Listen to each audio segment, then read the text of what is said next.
Hello everyone, and welcome back to Panic Peak. Let me know where you are listening from in the world by leaving a comment, and don't forget to like and subscribe if you like the episode. Now, let's relax and let's begin. The snowstorm warning. The snowstorm warning blared on the radio as Sarah switched off the engine and glanced at her friends. The old Jeep creaked under the weight of fresh snow collecting on its roof. "It's just a shortcut," she said, attempting to mask her nervousness. "If we stick to the map, we'll shave 2 hours off the drive and still beat the storm."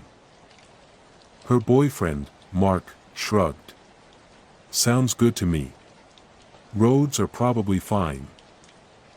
"I'm not so sure," muttered Lisa from the back seat, pulling her scarf tighter. "These warnings aren't a joke. People die in snowstorms." "Come on, Lisa," chimed in Ryan, tossing a granola bar wrapper into the cup holder. "We'll be fine. Worst case, we've got blankets and snacks." Reluctantly, Sarah restarted the engine and turned onto the narrow, tree-lined road. Snowflakes swirled like tiny specters in the beams of the headlights, and the once clear path quickly became obscured. The friends joked and chatted, trying to ignore the gnawing unease that crept in with the cold. Half an hour into the drive, the Jeep's tires crunched to a halt. Ahead, a car was abandoned in the middle of the road, half buried in snow. The windshield was cracked, and its driver's side door hung open, swinging slightly in the icy wind. "What the hell?" Sarah whispered, her breath fogging the glass. "Think someone's inside?" Mark asked. "Doesn't look like it," Ryan said, peering through the frost-covered windows. "Should we check it out?" Lisa shook her head furiously. "No way. We need to keep going. Whoever left that car probably got help already." But Sarah's curiosity got the better of her. She grabbed a flashlight from the glove box and stepped out, her boots crunching on the snow. Mark followed, muttering about how stupid this was. The cold bit at her skin as Sarah approached the vehicle. She swept the flashlight over the interior. The seats were empty, but the dashboard was scratched, and the passenger seatbelt was still fastened, stretched taut as if something heavy had been yanked away. Snow had drifted onto the floor through the open door. "There's no one here," Sarah called back. As she turned to leave, her flashlight beam caught something on the rear window. A single word, scrawled in the frost: "Help." Her stomach twisted. "Mark, come here." "What?" he asked, stepping closer. "Someone wrote this. Recently." He squinted at the window. "Maybe it's old." The car's covered in snow except the back window. "It's fresh," she insisted. A sudden sound made them freeze. Crunch. Crunch. Footsteps, but not theirs. "Ryan?" Mark called out, his voice trembling. The crunching stopped. "It's not funny," Sarah added, whipping her flashlight toward the source of the noise. The beam illuminated only swirling snow and shadows of trees. "Get back in the car," Mark urged, his breath visible in frantic puffs. The two of them hurried back to the Jeep. "Let's go," Sarah ordered, slamming the door shut. "Now." Lisa's eyes were wide. "What happened?" "We're leaving," Sarah snapped, shoving the gear shift into drive. The Jeep lurched forward, skidding slightly on the icy road. For a while, no one spoke. The storm intensified, and visibility dropped to just a few feet. Sarah gripped the wheel tightly, her knuckles white. "What the hell is that?" Ryan whispered, pointing to the windshield. Frost had begun creeping across the glass from the edges, forming strange patterns. At first, it looked like random swirls, but soon the patterns took on shapes, letters. "Turn back!" Lisa screamed. Sarah slammed on the brakes, sending the Jeep skidding to a stop. "No," she stammered, her breath shallow. "No, no, no. This isn't funny, Ryan." Mark shouted. "I didn't do anything." Ryan snapped back, his voice cracking. The frost continued to spread, spelling out new words. "You took the wrong road." "We're turning around," Sarah said, yanking the wheel. But as she tried to reverse, the Jeep's tires spun uselessly in the deepening snow. From the darkness beyond the headlights, a figure emerged. It moved slowly, its shape barely distinguishable through the swirling snow. It stopped just beyond the light, its head tilted unnaturally. Then, with deliberate slowness, it raised a hand and pointed at them. Lisa sobbed, curling into herself. Ryan fumbled with the door handle, but it wouldn't budge. "Stay inside," Sarah hissed, tears streaming down her face.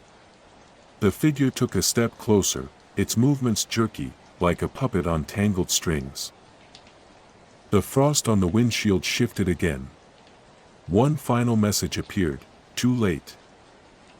The headlights flickered, then went out, plunging the friends into darkness. The last thing Sarah heard was the sound of the door locks clicking open, one by one.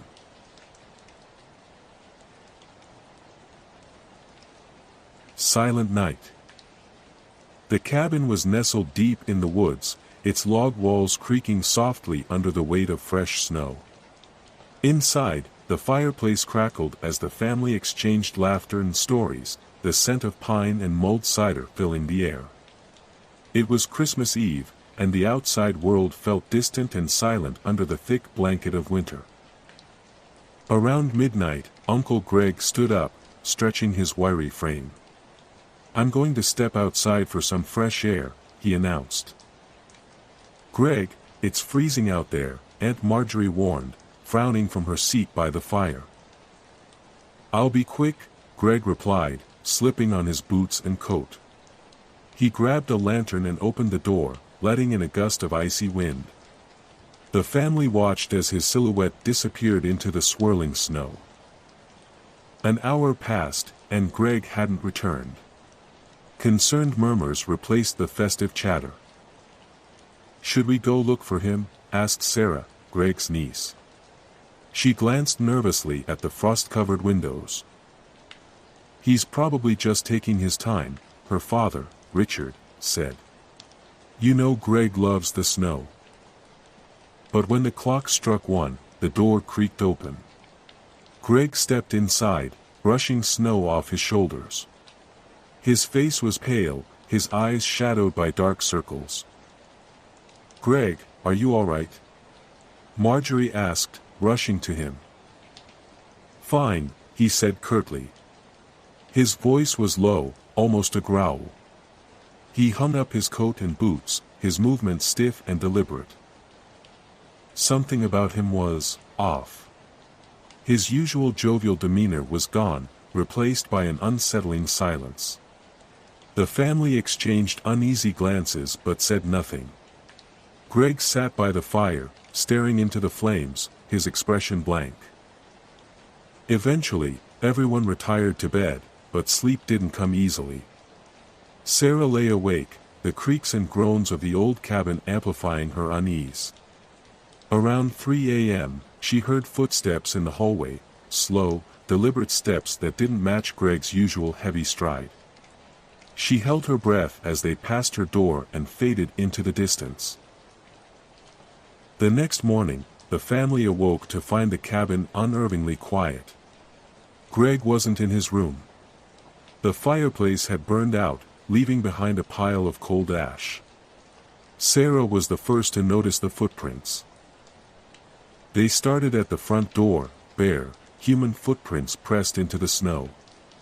The prints led away from the cabin, disappearing into the woods. "Greg?" Marjorie called out, her voice trembling. There was no answer. Why would he go outside without boots?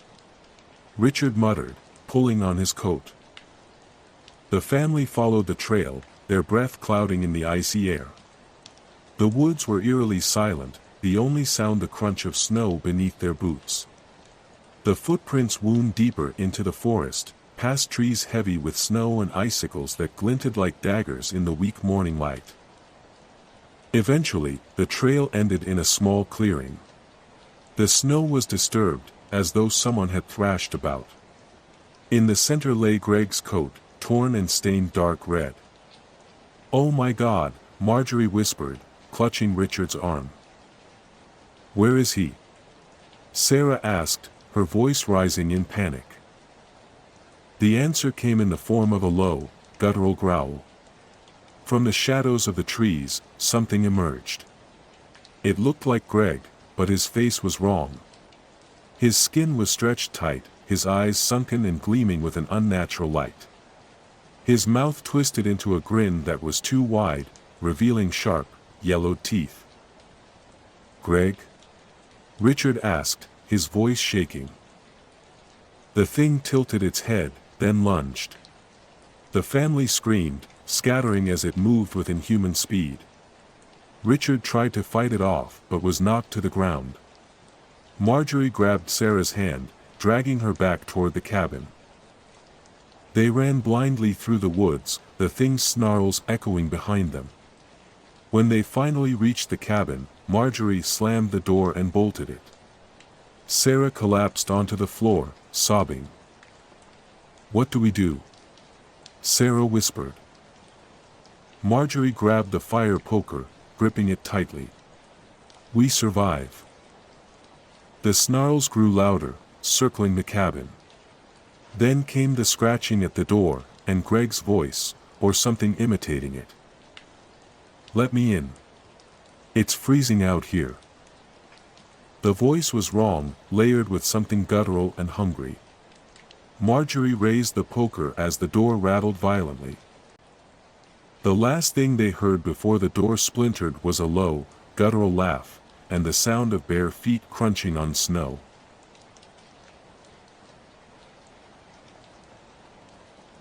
The ski lift's shadow.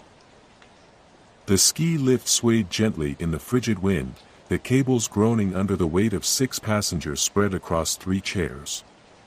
It had been a perfect day on the slopes until the lift jerked to a halt, stranding them halfway up the mountain. Below them, the resort looked like a distant toy village, its twinkling lights barely visible through the encroaching twilight. "What the hell?" muttered Jake, gripping the metal bar in front of him. His breath billowed out in frosty clouds. "Probably just a technical issue," said Mia, sitting beside him. She pulled her scarf tighter around her face. "They'll get it running again soon." "I hope so," Jake replied, glancing at the other chairs. To their left, an older man and his teenage daughter were huddled together for warmth. To their right, a lone skier in a red jacket sat motionless, staring straight ahead. Minutes turned into an hour. The sun dipped below the horizon, and the cold grew sharper, biting through their layers. "This is ridiculous," Jake said, his voice shaking. "They should have sent someone by now." The ski lift's intercom crackled to life. "Attention passengers," a distorted voice announced. "We are experiencing technical difficulties. Please remain seated. Assistance is on the way." Finally, Mia sighed. But something about the voice unsettled Jake. It sounded distant, almost hollow.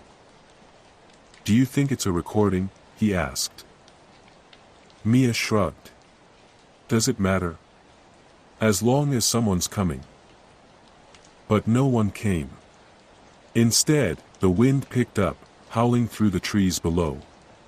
The older man shouted something, but his voice was lost in the gale. The teenage girl suddenly pointed at the snow beneath them. Jake followed her gaze and froze. There, in the powdery expanse below, was a single trail of footprints. They started directly beneath the ski lift and led into the dense forest. "How?" Mia whispered. "No one's jumped." "Maybe someone fell," Jake suggested, though even as he said it, he knew it wasn't true. There had been no sound, no movement. Just those impossible footprints. As they stared, a scream cut through the icy air. Jake whipped his head around to see the lone skier's chair empty, swinging slightly. A plume of mist hung in the air where the skier had been, slowly dissipating. "Did he fall?" Mia asked, her voice panicked. Jake shook his head. "I didn't see him move." The older man shouted again, this time frantically waving his arms. But before Jake could respond, the teenage girl beside the man let out a shriek. Her father turned to her, but she was gone. Her chair sat empty, the imprint of her body still visible in the snow-dusted seat. Another cloud of mist lingered in the air. Jake's chest tightened. "What the hell is going on?" It's the cold," Mia stammered. "People get delirious. Maybe they jump." "No one jumped," Jake snapped. "Something's out there." The older man's chair creaked violently, the cables trembling. He screamed as his body was yanked upward, into the darkness above the lift. His scream cut off abruptly, leaving only silence. The mist of his breath hovered, then dissipated. Mia clutched Jake's arm, her nails digging into his jacket. "We need to get out of here. Now." "How?" Jake hissed. "We're 20 feet up." A low, guttural noise echoed from the trees. It wasn't the wind. It was rhythmic, deliberate, and growing closer. Jake peered into the shadows below, his heart pounding. A shape emerged from the forest. It was tall and angular, its limbs impossibly long and thin. Its face was a featureless void, blacker than the night around it. The creature raised an arm, its spindly finger pointing directly at them. "Oh my God," Mia whimpered. Jake scrambled to unbuckle his harness. "We have to jump." "We'll break our legs," Mia protested. "Better than staying here," he shouted. The cables groaned again, and their chair began to sway violently. The creature was climbing the lift, not the poles, but the cable itself, its movements unnaturally smooth.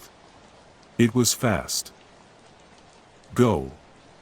Jake yelled, shoving Mia off the chair. She screamed as she hit the snow below with a dull thud.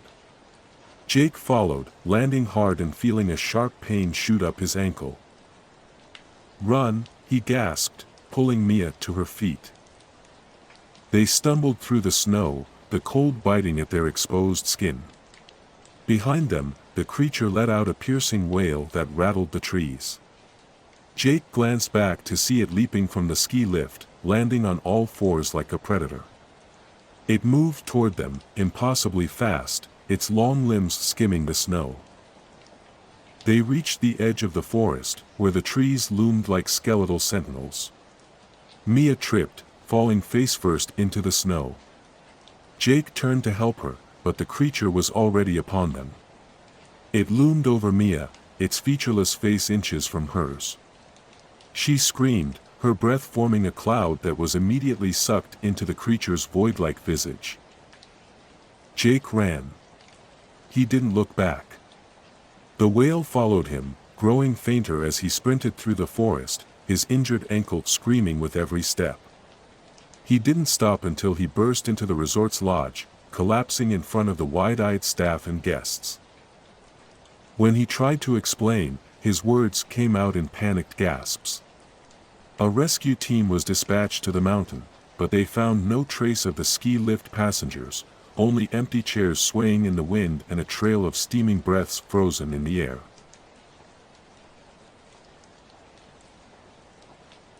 Blizzard Bride. The snow began falling as soon as Matt and Claire pulled into the driveway of the Pinecrest Inn. The old building stood nestled against the backdrop of a dense forest, its gabled roof sagging slightly under years of winters. Warm, golden light spilled from the windows, promising cozy refuge from the brewing storm. "It's perfect," Claire said, clutching Matt's arm. "A romantic getaway just for us." Matt smiled, brushing snowflakes from her hair. "Let's get inside before we freeze." The innkeeper, a wiry old man named Arthur, greeted them with a toothy grin. "Welcome to Pinecrest. You're just in time, the blizzard's rolling in fast. Hope you're ready to hunker down." They exchanged pleasantries, checked in, and climbed the creaking staircase to their room on the second floor. The suite was charmingly rustic, with a four-poster bed, lace curtains, and a fireplace. Claire immediately set about unpacking while Matt lit the fire. By the time they ventured downstairs for dinner, the blizzard was in full force. The wind howled against the windows, and the dining room was empty save for a single waitress who served them stew and hot cider. Arthur sat at the bar, nursing a whiskey and staring out at the storm. "Does it always get this bad?" Matt asked, trying to make conversation. Arthur shrugged. "Pinecrest sees its share of storms. This one's nothing special. Just stay inside, and you'll be fine." They returned to their room and settled in for the night, but sleep didn't come easily. The wind's wail seemed almost human, a mournful cry that echoed through the hallways. Claire tossed and turned, finally sitting up around midnight. "Did you hear that?" she whispered. Matt stirred, groaning. "Hear what?" "Footsteps," Claire said. "In the hallway." Matt listened, but the only sound was the wind. "It's just the old building settling. Go back to sleep." Claire reluctantly lay back down, but as soon as she closed her eyes, the footsteps came again. Slow, deliberate, and accompanied by a faint rustling noise. She bolted upright. "There it is again," she hissed. This time, Matt heard it too. They exchanged a glance, then Matt grabbed the flashlight from his bag. He opened the door to the hallway, casting the beam into the darkness. The corridor was empty, but at the far end, something pale moved just out of sight. Matt stepped out, shining the light toward it. "Hello? Is someone there?" No response. Claire tugged at his sleeve. "Matt, let's just go back inside." But curiosity pushed him forward. They crept down the hall, the flashlight's beam bobbing across faded wallpaper and dusty sconces. When they reached the end, they saw her. The bride. She stood with her back to them, her white dress tattered and smeared with dirt. Her veil hung in uneven strips, and her hair was wild and tangled. Despite the frigid air, she was barefoot, her pale feet leaving no prints on the wooden floor. "Ma'am," Matt said, his voice trembling. The bride turned slowly, her face deathly pale, her eyes hollow and dark. Her lips moved soundlessly at first, then she whispered, "Leave. Before he comes home." Matt and Claire froze. "What do you mean?" Claire asked, her voice barely audible. The bride's expression twisted in anguish. "He's coming," she said, louder this time. "You must go before it's too late." Before they could react, the wind roared, and the hallway plunged into darkness. Matt fumbled with the flashlight, but when he clicked it back on, the bride was gone. They ran back to their room, locking the door behind them. Claire was shaking, her face pale. "What was that?" "Matt, what the hell was that?" "I don't know," he said, pacing. "A ghost? A warning? I don't know." Before they could decide what to do, a new sound cut through the storm, heavy, deliberate footsteps coming up the stairs. They stopped outside their door. Then came the scratching, long, scraping noises like nails on wood. "Matt," Claire whispered, clutching his arm. "Do something." He grabbed the fireplace poker, gripping it tightly as the door rattled. "Who's there?" he shouted. The scratching stopped. A low, guttural growl rumbled from the other side. Then the door splintered, and a massive shadow loomed over them. Its eyes glowed red, and its mouth stretched into a grotesque grin, revealing rows of jagged teeth. "Run!" Matt yelled, pushing Claire toward the window. She fumbled with the latch, throwing it open as snow poured in. They scrambled out onto the roof, the icy shingles slick beneath their feet. The creature burst through the door, its monstrous form barely fitting in the room.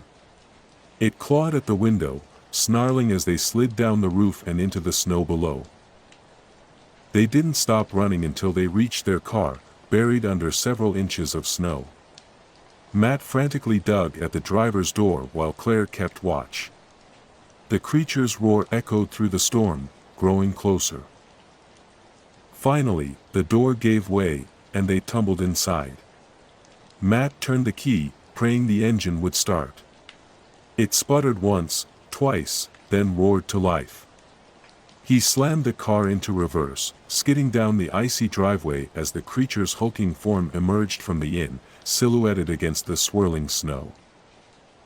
They didn't stop driving until they were miles away, the blizzard a distant blur in the rearview mirror.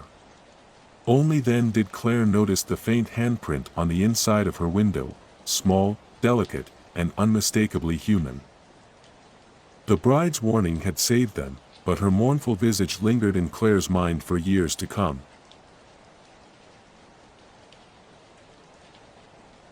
The Lodge's secret. The Aspen Ridge Lodge was the epitome of winter luxury. Nestled high in the mountains, its grandiose timber exterior and panoramic glass windows offered breathtaking views of the snow-covered peaks. Inside, crackling fireplaces, plush leather sofas, and a never-ending flow of mulled wine promised comfort to its well-heeled guests. For Emma, Noah, Claire, and Sam, it seemed like the perfect getaway. They had saved for months to afford the trip, eager to trade their cramped apartments and city smog for fresh mountain air. But as the forecasted snowstorm rolled in, the lodge's warm charm began to take on an oppressive edge. By nightfall, the storm had turned feral, the wind howling like a beast outside. "Well, looks like we're stuck here for a while," Noah said, peering out at the blizzard. "Could be worse," Emma said, holding up her wine glass. "At least we're stuck in paradise." The group laughed, but Claire's attention drifted to a shadowed hallway near the back of the lounge. She'd noticed it earlier, a staff member hurrying down the hall, carrying a set of keys and disappearing through a heavy wooden door. She had tried to follow, out of curiosity, but one of the staff had intercepted her, smiling too widely and insisting it was off-limits. Now, the memory itched at her. "Has anyone else noticed that door?" she asked, pointing subtly. Sam frowned. "What door?" "Over there. At the end of the hall," Claire said. "I saw someone go in earlier. They were carrying something." Emma shrugged. "Maybe it's just a storage room. Every place like this has its secrets." "It's more than that," Claire insisted. The staff seemed weird about it. Like they were hiding something. "Let's check it out," Noah said, grinning. "What's the harm?" Emma rolled her eyes but followed as the group made their way toward the mysterious door. It was thick and reinforced, with an old-fashioned lock. A faint hum seemed to emanate from behind it, so low it was almost imperceptible.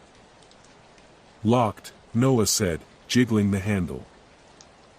"We should leave it alone," Emma said, suddenly uneasy. If the staff says it's off limits, there's probably a good reason. Or they're hiding something, Sam said, pulling a bobby pin from Claire's hair and kneeling by the lock. Let me try. Sam, stop, Claire hissed, but it was too late. The lock clicked open with an ominous finality. The door creaked as Noah pushed it open.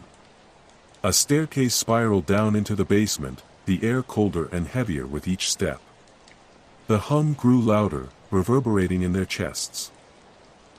The basement was cavernous, with stone walls that glistened with moisture. At the center stood another door, this one metal and covered in deep, claw-like gouges. Chains crisscrossed its surface, held in place by a massive padlock. Strange symbols were scrawled around the frame, some faded and others freshly painted. What the hell is this? Claire whispered. Emma backed toward the stairs. We shouldn't be here. Let's go. But Noah stepped closer, peering at the scratches. These don't look man-made, he said. No kidding, Sam muttered. He reached out to touch the padlock when a sudden, deafening bang echoed from the other side of the door. The group jumped, and Emma screamed as the metal rattled violently. Go! Claire shouted, grabbing Emma's arm. The group bolted up the stairs, slamming the wooden door shut behind them. They didn't stop running until they were back in the lounge, where the staff and other guests stared at them with wide eyes. Arthur, the lodge manager, appeared, his face pale and tight with anger. What were you doing down there? He demanded. What is that room? Claire asked, trembling. What's behind that door? Arthur's jaw clenched. You don't want to know. And now it's too late. A scream tore through the air, cutting off all conversation. It came from the dining room. The group turned just in time to see one of the guests dragged into the shadows by something impossibly fast. Blood splattered the floor. No, Arthur muttered, backing away. The storm, it's too strong. The wards won't hold. What wards? Noah shouted, grabbing the manager by his collar. What is going on? Before Arthur could answer, the wooden door at the end of the hall exploded outward, shards flying in all directions. From the darkness emerged a creature, all jagged limbs and glistening black skin, its eyes glowing like embers. It let out a guttural roar that made the walls tremble. Chaos erupted. Guests screamed and scattered as the creature lunged, moving with unnatural speed. It swiped at a fleeing woman, its claws tearing through her like paper. Blood sprayed across the room. Arthur grabbed a shotgun from behind the bar, loading it with shaking hands. You brought this on yourselves, he growled. I told you to stay away. He fired at the creature, but the bullets barely slowed it. The monster turned, its eyes locking onto Arthur before pouncing. The manager let out a strangled cry as the creature tore him apart. Emma, Claire, Noah, and Sam huddled behind an overturned table. What do we do? Claire whispered, tears streaming down her face. The chains, Noah said. They were holding it back. We need to get out of here before it kills everyone. The creature roared again, its head snapping toward them. It charged, its claws scraping against the floor. Run! Noah shouted, shoving the others toward the door. They sprinted into the storm, the blizzard's icy fury wrapping around them. Behind them, the lodge's windows shattered, and the creature's monstrous silhouette loomed against the firelight. They didn't stop running until the lodge was out of sight, the storm swallowing its screams. Somewhere in the distance, the creature's roar echoed through the mountains, a chilling reminder that some doors should never be opened.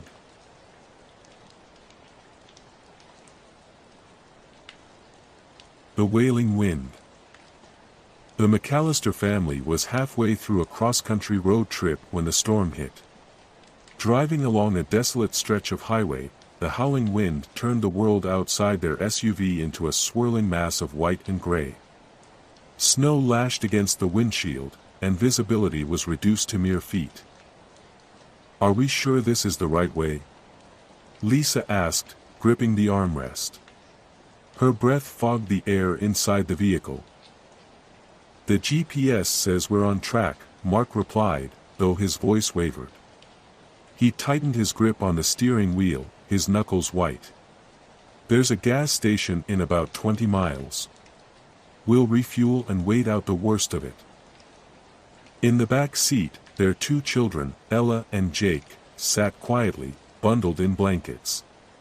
Ella's nose was buried in her tablet, while Jake stared out the window, his wide eyes tracking the chaotic flurries of snow.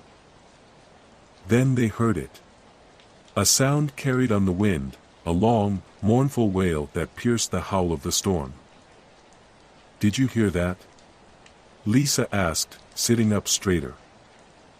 "Probably just the wind," Mark said, though he avoided meeting her eyes. Ella looked up from her tablet. "It sounded like someone crying." "It's nothing," Mark insisted, trying to focus on the road ahead. "Just the wind." But as they drove on, the cries persisted. Every time they slowed to navigate a sharp turn or a snowdrift, the wailing grew clearer, almost human. It rose and fell in haunting waves, an eerie melody that set their teeth on edge. "Mark, this isn't normal," Lisa said, her voice trembling. "Maybe we should stop and call for help." Mark shook his head. "We're in the middle of nowhere. There's no signal out here." As if on cue, the car's engine sputtered. The dashboard lit up with warnings, and the vehicle coasted to a halt on the side of the road. Mark cursed under his breath and turned the key, but the engine refused to start. "What's wrong with it?" Lisa asked, her voice rising.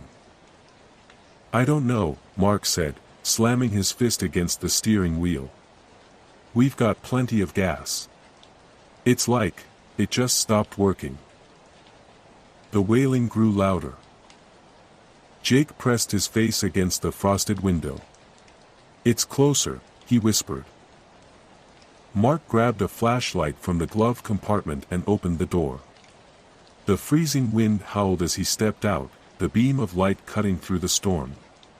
"Stay in the car," he told the others, slamming the door behind him. The family watched as Mark disappeared into the swirling snow. The flashlight's beam bobbed for a moment, then vanished. "Mark!"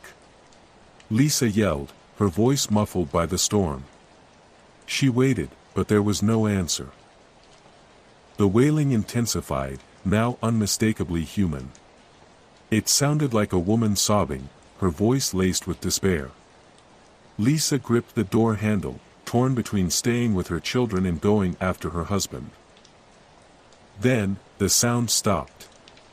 The silence was deafening, broken only by the soft hiss of snow against the windows. The flashlight reappeared, bobbing toward the car. Lisa exhaled in relief as Mark emerged from the storm, his face pale and tight with fear. He yanked open the driver's door and slid inside, slamming it shut behind him. "We're not alone," he said, his breath coming in short gasps. "There's someone out there." "Who?" Lisa asked, her heart racing. "I don't know," Mark said. "But they're watching us." Before Lisa could respond, the SUV's windows fogged up, obscuring the view outside. Then, as if drawn by an unseen hand, words began to appear in the frost on the windshield. "Let me in." Lisa screamed, pulling the children closer. Mark grabbed the flashlight again, his hands shaking. "Stay here," he said, opening the door once more. "No, Mark." Lisa cried, but he was already outside. The wind swallowed him, and the wailing returned, louder than ever. It was all around them now, a cacophony of anguish and despair. The SUV rocked as the storm's fury intensified. Ella pointed to the rear window, her voice trembling. "Mom, look!" Lisa turned. Through the frost-covered glass, she saw a figure standing just beyond the car. It was a woman, her hair wild and matted, her face pale and gaunt. She wore a tattered dress that fluttered in the wind, and her hollow eyes locked onto Lisa's. The woman raised a hand and pressed it against the glass. The frost beneath her palm melted, revealing long, gnarled fingers. Her mouth opened wide, releasing a piercing wail that shattered the silence. Lisa screamed, grabbing the keys and frantically trying to start the car. The engine sputtered but didn't catch. Come on, she begged. Suddenly, the driver's door flew open. Mark collapsed into the seat, his face ashen and his eyes wide with terror. "Drive," he yelled. "I'm trying," Lisa cried, turning the key again. This time, the engine roared to life. She slammed her foot on the gas, and the SUV lurched forward, plowing through the snow. The wailing faded as they sped down the road, the storm gradually easing. No one spoke, their breaths fogging the air as they clung to the silence. When they finally reached the gas station, Lisa turned to Mark. "What did you see?" Mark shook his head, his hands trembling. "I don't know. But whatever it was, it didn't want us to leave." Ella pointed to the frost on the inside of the windshield. Words had appeared again, written in a shaky hand. "I'll find you." The Midnight Skier. The Alpine Crest Ski Resort was a bustling winter haven by day, but by night, the slopes turned eerily silent. Beneath the frosted moonlight, the vast, snow-covered mountains seemed to breathe, their icy whispers carried on the wind. For decades, guests at the resort had whispered about a mysterious figure spotted on the slopes after midnight, a lone skier gliding effortlessly down the trails, untouched by the biting cold or the treacherous terrain. Alicia had heard the stories when she first took a job as a seasonal worker at the resort. She dismissed them as drunken campfire tales meant to spook newcomers. But as the season progressed, she started hearing more accounts, and not just from guests. Maintenance workers, night shift employees, even seasoned ski instructors spoke in hushed tones about the midnight skier. "It's probably just some thrill seeker," Alicia told her co-worker Ethan one evening as they closed up the rental shop. Ethan shook his head. "No way. The tracks always end at Black Hollow Cliff. And no one's stupid enough to ski off a 300-foot drop. Not twice, anyway." Alicia rolled her eyes but couldn't shake the unease that settled over her. That night, as she lay in her small dorm room at the edge of the resort, the stories replayed in her mind. Her curiosity got the better of her. She bundled up, grabbed a flashlight, and ventured out into the crisp, moonlit night. The resort was deserted. The lifts were still, their chairs swaying gently in the breeze. Alicia hiked up to the base of the nearest slope, her boots crunching in the snow. The air was deathly quiet, save for the occasional creak of ice shifting in the wind. Then she saw it. A lone figure, far up the mountain, moving with uncanny grace. The skier's silhouette glided down the slope, cutting sharp turns that sprayed glittering snow into the air. Alicia's breath caught. There was something mesmerizing about the skier, but also something deeply unsettling. They didn't stop, didn't stumble, didn't pause to catch their breath. Against her better judgment, Alicia followed. She climbed onto the frozen slope, her flashlight beam bouncing over the pristine snow. The skier's tracks were fresh and perfectly carved. They led down the mountain toward the infamous Black Hollow Cliff. As Alicia approached the edge, the cold seemed to deepen, seeping through her thick jacket. Her flashlight flickered, then went out entirely, plunging her into darkness. She fumbled with it, muttering curses under her breath, until the beam sputtered back to life. The tracks ended abruptly at the cliff's edge. Alicia froze, her breath puffing in the frigid air. She scanned the area, her heart pounding. There was no sign of the skier, no sound of anyone climbing back up the slope. Just the sharp drop into the void below. Then she heard it, a faint whisper carried on the wind. It wasn't words, exactly, but a mournful, echoing sound that seemed to seep into her bones. She stepped closer to the edge, her flashlight beam trembling as she peered over. The cliff face was sheer, a jagged wall of ice and rock plunging into the darkness. The whisper grew louder, more insistent. Alicia turned, her heart racing. Behind her, the skiers stood motionless, their face obscured by a frost-covered mask. Their presence was impossibly silent, as if they had materialized out of the very snow. "Who are you?" Alicia managed to choke out, her voice barely audible over the rising wind. The skier tilted their head, the motion slow and deliberate. Then they raised a gloved hand and pointed toward the cliff. Alicia's flashlight flickered again, the beam stuttering as shadows danced across the snow. When the light steadied, the skier was gone. The whispering wind died down, leaving an oppressive silence in its wake. Panicking, Alicia stumbled back toward the resort, her boots slipping on the icy slope. When she finally reached the safety of her dorm, she locked the door and huddled under her blankets, trembling. She told herself it was a trick of the light, her imagination running wild. But deep down, she knew better. The next morning, Alicia reported the encounter to the resort manager. To her surprise, he didn't dismiss her. "You saw him, didn't you?" he said, his voice low. Alicia nodded, her throat dry. "Who is he?" The manager sighed, rubbing his temples. Back in the 1970s, there was a skier, David Hargrove.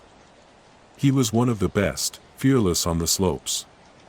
But one night, during a storm, he took a run down Black Hollow and never came back. Search parties found his tracks leading to the cliff, but his body was never recovered. And now he's haunting the slopes. Alicia asked, her voice barely above a whisper. The manager's expression darkened. "Some say he's looking for something. Or someone. Maybe he doesn't even know he's gone. But one thing's for sure, if you see him again, don't follow. People who do, they don't come back." Alicia nodded numbly and left the office. She couldn't shake the feeling that the skier's gaze had lingered on her for a reason. That night, as the storm raged outside, she thought she heard the faint sound of skis slicing through the snow, accompanied by a whispering wind that seemed to call her name. Icicle Watchers. The snow-covered cottage was supposed to be the perfect getaway. Nestled in the woods far from the bustle of city life, it promised serenity, roaring fireplaces, and cozy nights. For the Millers, a family of 4, it was just what they needed. But from the moment they arrived, something about the cottage felt off. "Look at those icicles," Anna said, pointing at the thick, jagged formations hanging from the eaves of the roof. They were unnaturally long, some stretching nearly to the ground. "I've never seen icicles that big." "It's the cold," Tom, her husband, replied as he unloaded their bags. "That's all." Their teenage son, Jake, and younger daughter, Emily, stared at the icicles with a mix of awe and unease. Emily tugged at Anna's coat. "They look sharp," she whispered.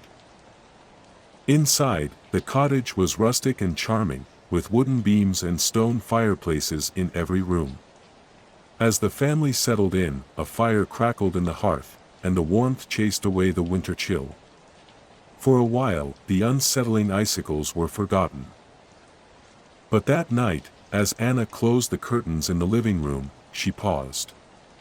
The icicles hanging from the window frame seemed closer, their sharp tips glinting in the moonlight. She reached out tentatively, her breath fogging the glass. The icicles didn't just seem larger, they were angled inward, as though pointing at her. "Tom," she called, stepping back from the window. "Come look at this." Tom joined her, his brow furrowing. "It's probably just the wind," he said, though his voice lacked conviction. "Let's get some sleep. We'll check it out in the morning." That night, the wind howled around the cottage, rattling the windows. Anna couldn't sleep. She lay in bed, staring at the ceiling, listening to the creaks and groans of the old house. Then she heard it, a soft, rhythmic tapping against the window. She nudged Tom awake. "Do you hear that?" Tom groaned and sat up. The tapping grew louder, more insistent. He crossed the room and pulled back the curtain. His breath hitched. The icicles had grown longer, their sharp points pressed against the glass. They no longer hung passively from the eaves, they jutted inward, as though trying to pierce the window. "What the hell?" Tom whispered. By morning, the icicles had receded slightly, though their unnatural sharpness remained. Jake and Emily seemed oblivious, enjoying their pancakes by the fire. Anna, however, couldn't shake the memory of the pointed tips pressing against the glass. "We should leave," she told Tom quietly. "It's just ice," he replied, though his eyes betrayed his unease. "There's no need to ruin the trip over something silly." But that night, the tapping returned. This time, it came from every window. Anna and Tom rushed from room to room, pulling back curtains and shades. The icicles were everywhere, crowding the windows, their sharp tips aimed directly at the beds. The children woke up crying, frightened by the noise and their parents' panic. "We're leaving," Tom announced, grabbing his keys. But when he opened the front door, he froze. The icicles had grown down from the roof and up from the ground, forming a cage around the cottage. Each one gleamed in the moonlight, their sharp edges glinting like knives. "This isn't possible," Anna whispered, clutching Emily to her chest. "We'll break them," Tom said, grabbing a fireplace poker. He swung at the nearest icicle, shattering it into shards.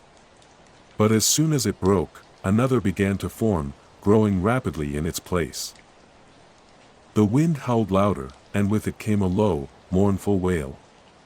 The sound seemed to emanate from the icicles themselves, a chorus of anguish that sent shivers down their spines. "They're alive," Emily whispered, her voice trembling. "Don't be ridiculous," Tom snapped, though his hands shook as he gripped the poker. Jake pointed to the largest window in the living room. "Look." Frost was spreading across the glass, forming intricate patterns that resembled writing. The family huddled together, watching in horror as words took shape. "Leave." "We're trying." Anna screamed, tears streaming down her face. The frost shifted, forming new words. "Too late."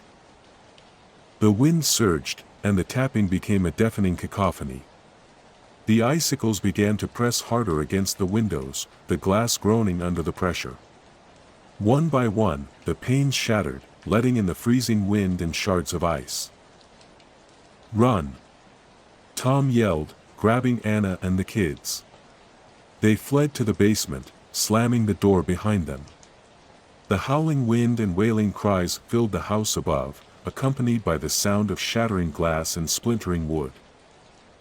In the suffocating silence of the basement, the family huddled together, their breaths clouding the air.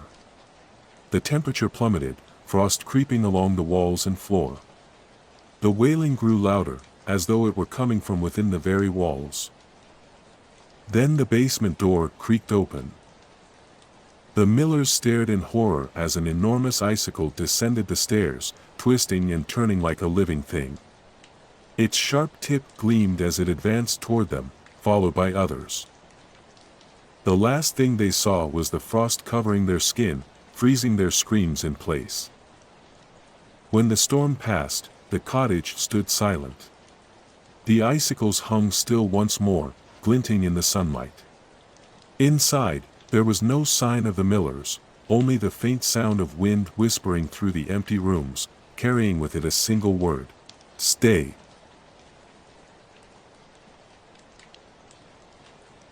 Snow Angel's Curse. The backyard was a winter wonderland, blanketed in pristine, untouched snow. The Stevens family had gathered at the old farmhouse for the holidays, laughter and warmth filling the house as the storm outside grew stronger. While the adults prepared dinner and sipped hot cocoa by the fire, 8-year-old Lily and her younger brother Sam ventured outside, their boots crunching in the fresh powder. "Let's make a snow angel," Lily said, flopping backward into the snow. Sam giggled and did the same beside her, their arms and legs sweeping the snow into familiar winged shapes. "Mine's better," Sam declared, but his smile faded when he glanced at Lily's creation. The snow angel wasn't like the ones they'd made before. It was much larger, its wings stretching out unnaturally wide and sharp, like jagged icicles. The head was elongated, with a faint impression of a face that hadn't been there before. "Lily," Sam whispered, "did you do that?" Lily frowned, brushing snow off her mittens. "Do what?" Sam pointed, but before he could explain, the wind picked up, sending a flurry of snow around them. When it settled, the angel seemed to have shifted. Its outline was deeper, more defined, as if it had sunk further into the ground. "It's just the wind," Lily said, though her voice wavered. "Come on, let's go inside." That night, as the family gathered around the dinner table, Sam and Lily sat unusually quiet. They kept glancing out the frosted window toward the backyard. The snow angel was still there, its outline visible under the moonlight. But something about it felt wrong, like it was waiting. By the next morning, the snow angel had grown. Its wings now extended halfway across the yard, and its head was tilted slightly, as if it were watching the house. The children were the first to notice. "It moved again," Sam whispered to Lily. "Don't tell Mom and Dad," Lily replied, her voice sharp. "They won't believe us." That evening, the adults found the children sitting by the window, whispering to something outside. When Anna, their mother, asked who they were talking to, Lily turned and smiled, a smile too wide, too fixed. "The angel," she said simply. Anna laughed nervously. "You mean the snow angel you made?"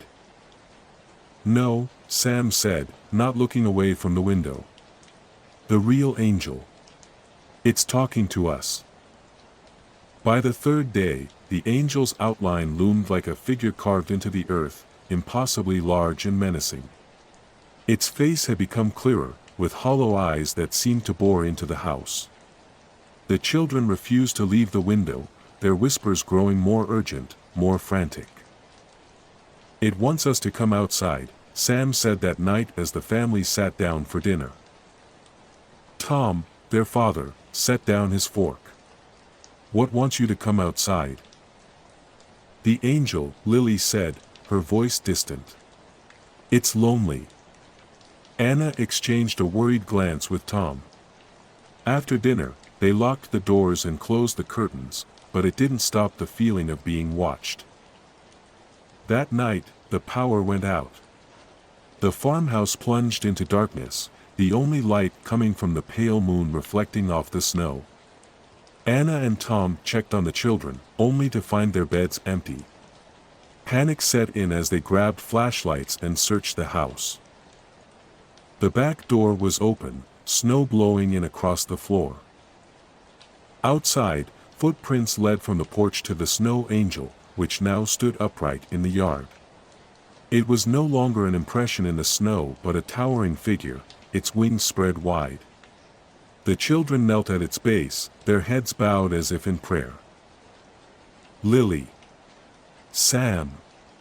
Anna screamed, running toward them. Tom followed, his flashlight beam bouncing wildly.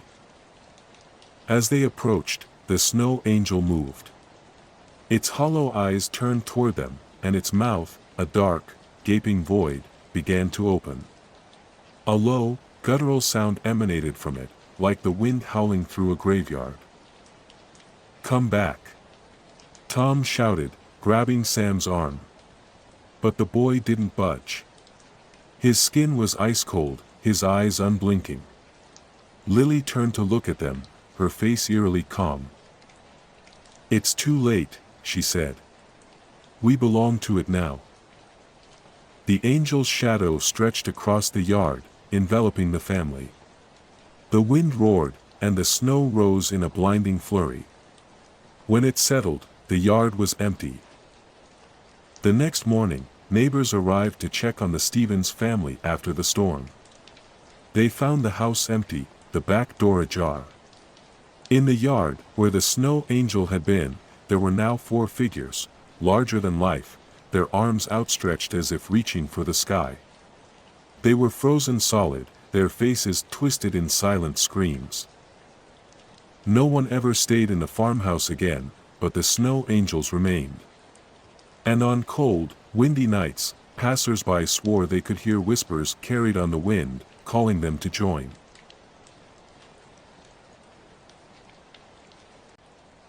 The Frostbite Cult.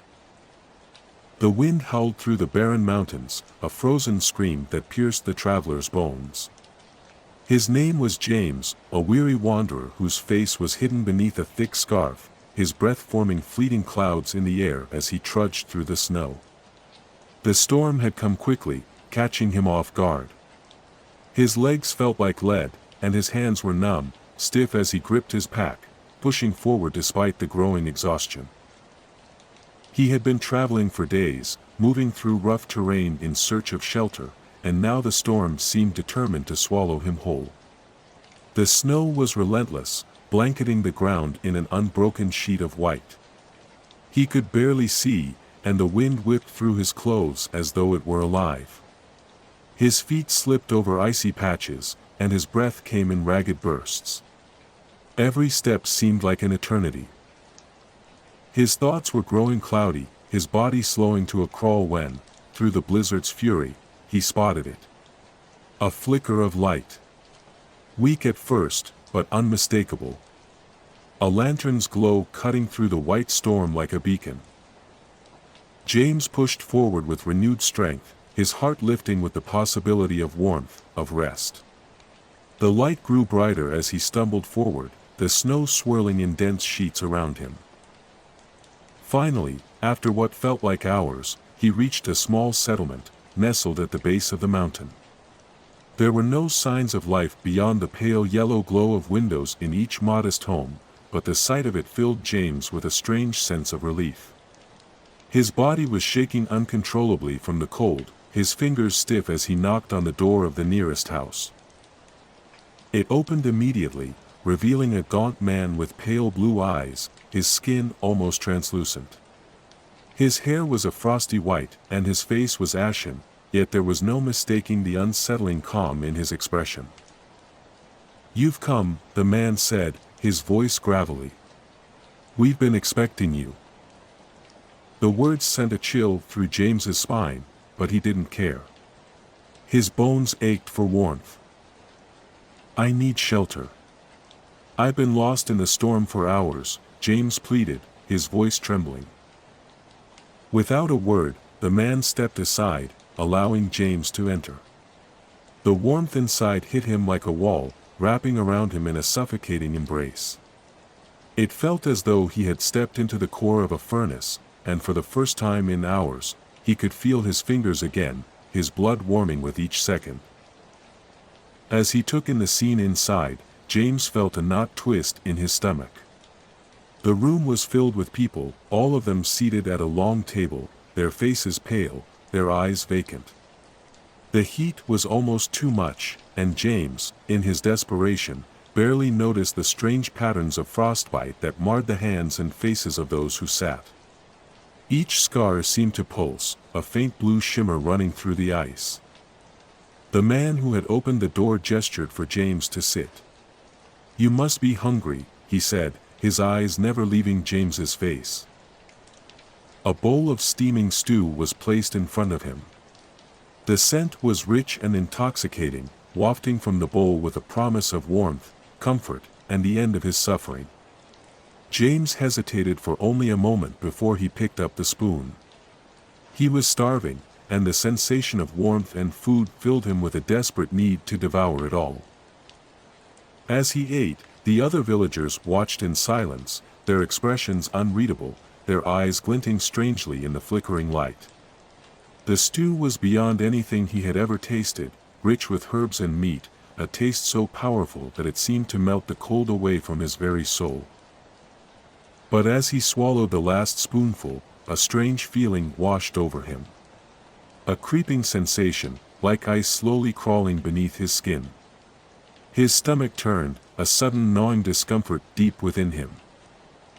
The pain came quickly, sharp, stabbing, deep in his chest. James gasped, clutching at his ribs, his breath coming in shallow, frantic bursts. The warmth that had enveloped him moments ago began to burn, turning into a fevered heat that spread through his veins. His body tensed, his muscles seizing as the frostbite scars bloomed across his skin. He cried out, trying to stand, to run, but his limbs refused to obey.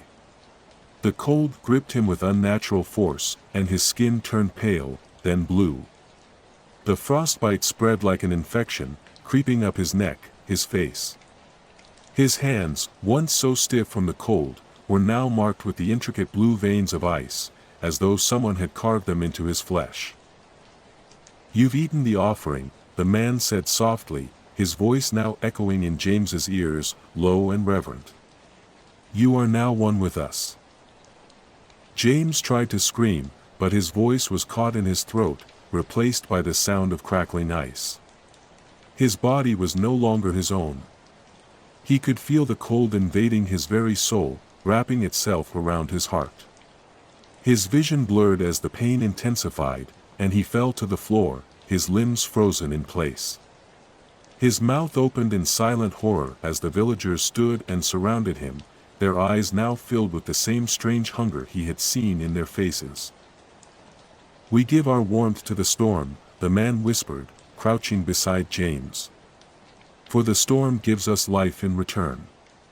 We trade our flesh for heat. And now, you will join us in eternal warmth." James struggled, but there was no escape. His body had been claimed by the frost, his warmth surrendered to the storm. His mind, once sharp, was now lost to the ice that had spread through his veins. The room blurred as the pain became unbearable, and all he could hear was the howling of the wind outside, faint but relentless. The villagers moved closer, their hands now pale and covered in frostbite scars, their smiles twisted and hollow. They reached out to touch him, to draw him into their cold embrace. And in that moment, as his body froze solid, he understood. The price for warmth was steep. The storm claimed everything in return. And as the storm outside raged on, James became one with the cult. His soul was swallowed by the frost, an offering to the storm that would never let him go. Winter Carnival Vanisher. The town of Hallowbrook had always prided itself on its winter carnival. Every year, the streets were transformed into a wonderland of sparkling lights, shimmering snow, and vibrant stalls selling hot cocoa and roasted chestnuts. The centerpiece of the festival was the grand maze of ice sculptures, a labyrinthine creation of towering snowflakes, intricate beasts, and frozen trees that seemed to shimmer under the glow of lanterns. It was a beloved tradition, drawing tourists and locals alike to celebrate the magic of the season. This year, however, something felt different. The chill in the air was sharper, the shadows longer. And the laughter that usually filled the air seemed more strained, as if everyone had noticed something unsettling but was too polite to mention it. It was Marissa's first time at the winter carnival, and she was excited. She had heard so much about the ice maze, the way the sculptures looked like they could come to life, their beauty frozen in time. As she made her way to the entrance, the tall, glittering gates stood imposing against the night sky, like the jaws of some great beast waiting to swallow her whole. She shook the feeling off, chalking it up to nerves, and entered the maze. The air inside the maze was colder than outside, the scent of ice sharp and metallic. The sculptures towered overhead, their frozen forms casting eerie, distorted shadows across the snow-covered ground. She followed the winding path, marveling at the lifelike details, owls perched in mid-flight, wolves with snarling jaws, and delicate branches frozen in mid-sway.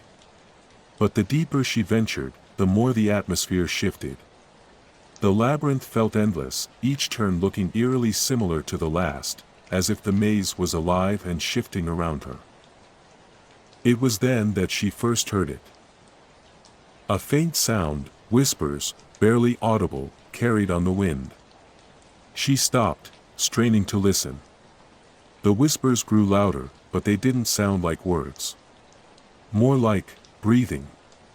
A soft exhale, almost human, but unnatural. Marissa's pulse quickened, and she spun around. The path was empty. She felt the sudden urge to leave, but her feet refused to move. The air had grown frigid, almost biting, and the shadows between the sculptures seemed to stretch unnaturally, reaching toward her like fingers. Then she saw them. In the distance, beyond the curves of ice, two glowing eyes pierced the dark, a pale, icy blue that shimmered like frozen glass. Marissa froze, her heart hammering in her chest. The eyes seemed to blink, then narrow. She took a step back, her breath clouding in the frigid air. The eyes moved closer, and she heard the scraping of ice against ice, like claws dragging across frozen stone. She turned and ran, but no matter how fast she moved, the eyes seemed to follow.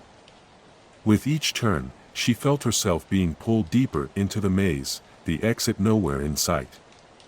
As she rounded a corner, the figure finally emerged, tall and impossibly thin, cloaked in a mist that swirled like snowstorms around its form. Its eyes glowed with an icy fire, but its face was obscured by a mask of jagged ice. Its hands were elongated, tipped with fingers that ended in sharp, frozen claws. It moved toward her with an unnatural grace, gliding rather than walking. Marissa screamed and sprinted toward what she thought was an exit. But every corner she turned led her in circles, and the creature, the vanisher, as she would come to think of it, was always there, closer each time, its breath cold on her neck, its eyes never leaving her. She stumbled, desperate for escape, but when she finally saw the exit, her heart sank. People were standing just beyond the threshold, but they were silent, unmoving. Their faces were frozen in expressions of terror, their eyes empty, like mannequins. "Help!" she cried, running toward them, but as she got closer, she realized they weren't people at all. They were frozen solid, sculptures made of ice, their bodies contorted in agony. In a final burst of adrenaline, Marissa turned and sprinted down another path, no longer caring which way she went. Her breath was ragged, the cold gnawing at her skin. Behind her, the scraping sound grew louder, and the glowing eyes became blinding. She dared a glance over her shoulder, only to see the creature mere inches away. Then, in a rush of icy wind, everything went dark. When Marissa awoke, she was outside the maze, lying in the snow with her heart pounding in her chest. She gasped for breath, disoriented, her body aching as if she had been frozen solid and then thawed. People were milling around her, laughing and talking, as though nothing had happened.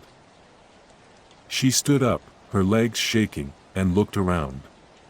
The carnival was still in full swing, the maze still glittering in the distance. But there was a strange unease in the air, something she couldn't place. She approached one of the vendors, her voice trembling. "Excuse me, what happened to the people who went into the maze? The ones who disappeared?" The vendor smiled, but there was something cold in his eyes. "Oh, no one's disappeared. Just some who get lost in the maze sometimes. Happens every year.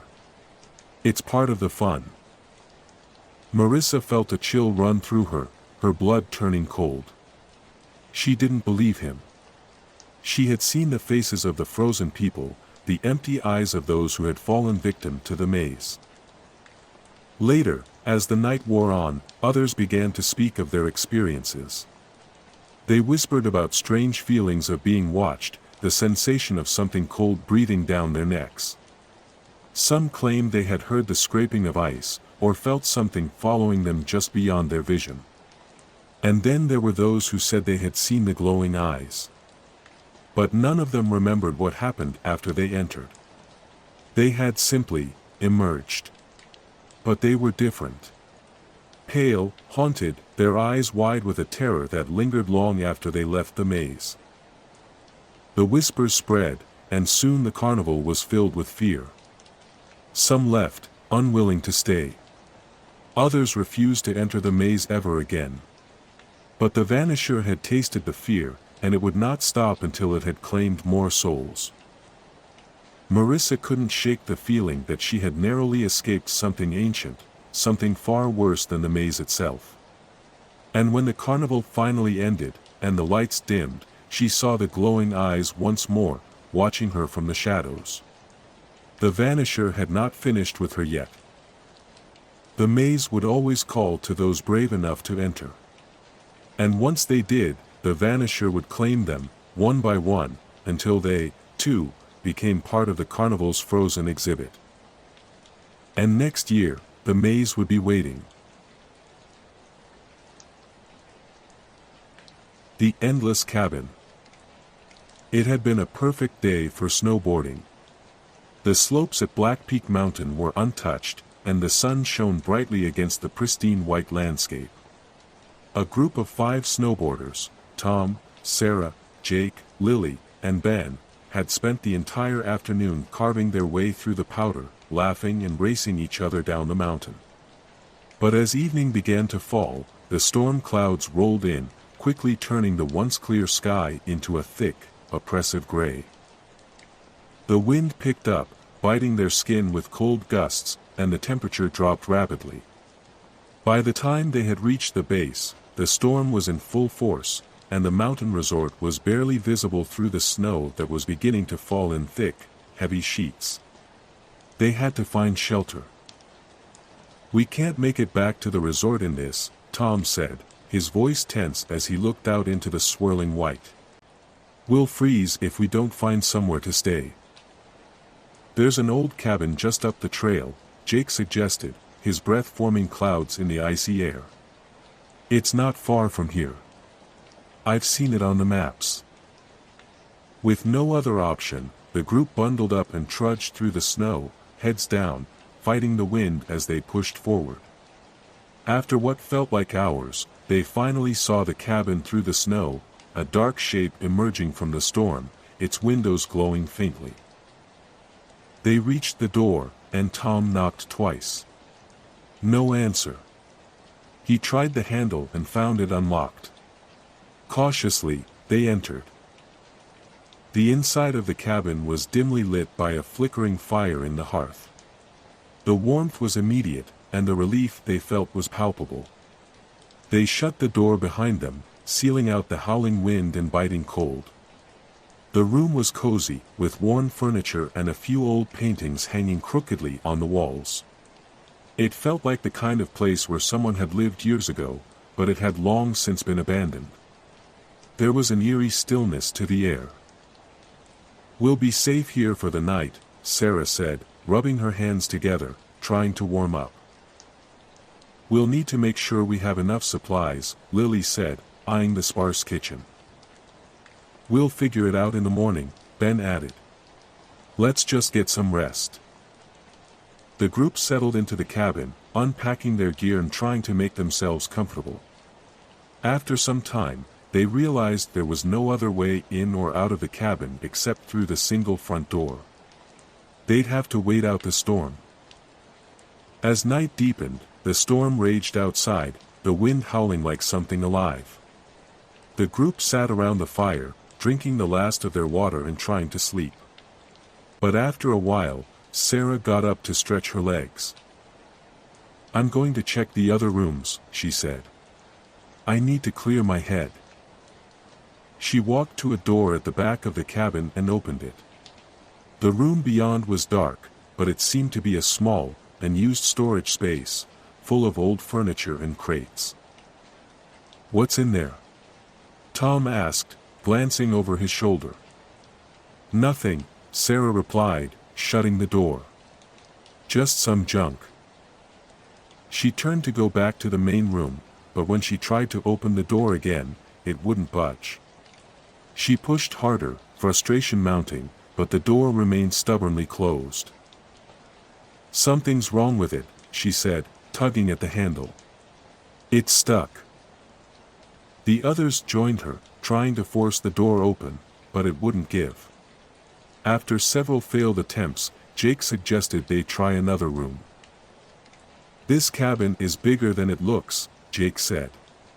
Maybe there's another door we missed. They walked to a second door, one tucked in a corner behind the couch, and opened it. Beyond it was another dark room, identical to the first, a small, cluttered storage space, but this one had a dusty old rocking chair in the corner, swaying slightly as though someone had just gotten up. Okay, this is weird, Ben muttered. This is the same room, isn't it? Definitely, Lily agreed. But there's no way it's the same door. They tried the door again, but it wouldn't open. Panic was starting to settle in, and the group began to exchange nervous glances. We need to get out of here, Sarah said, her voice shaking.